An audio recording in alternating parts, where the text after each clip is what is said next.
சென்னை மெரினா கடற்கரையில் காணாமல் போன சிறுமி தமன்னா 9 நாட்களுக்கு பின் சென்னை மாநகர போலீஸ் உதவியுடன் கண்டுபிடிக்கப்பட்டாள்.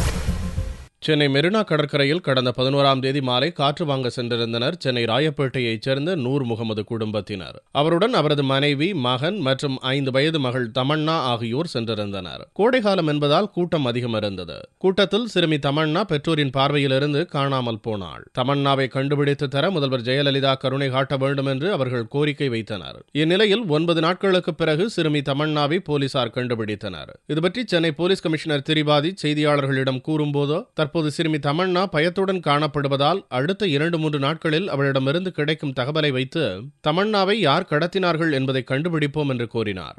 தமன்னா இன்னுமே அது ஒரு ஸ்டேட் ஆஃப் ஷாக்ல இருக்கு. அவளை ஃப்ரீயாக அவரை பேச முடியாது. சின்ன குழந்தை தானே, 5 வருஷம் தான்.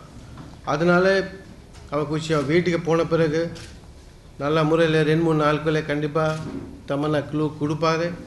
அந்த க்ளூ வச்சு யார் குற்றவாளி அவரை நம்ம கண்டுபிடிச்சி அது மேலே நடவடிக்கை எடுப்போம். இப்போ இன்ஃபார்மலாக இருக்கிற லேடி டாக்டர் நம்ம மெடிக்கல் எக்ஸாமினேஷன் பண்ணதில் தமன்னாக்கு எந்த விதமாக காயம் இல்லை. போலீசாரின் ஒத்துழைப்பாலும் ஊடகங்களின் உதவியாலும் தன் மகள் தமன்னா கிடைத்தது தனக்கு பெரும் மகிழ்ச்சி அளிப்பதாக தமன்னாவின் தந்தை நூர் முகமது கூறினார். 9 நாள் நான் காணாமல் போன குழந்தை, அந்த நரக வாழ்க்கையை நான் அனுபவிச்சதுக்கு வாழ்க்கையில் என் விரோதி கூட அந்த வாழ்க்கை வரக்கூடாது சார். போலீஸ் சப்போர்ட் இல்லாமல், மீடியா சப்போர்ட் இல்லாமல் என் குழந்தை எனக்கு கிடச்சிருக்காது சார். கட்டாயமாக கிடச்சிருக்காது.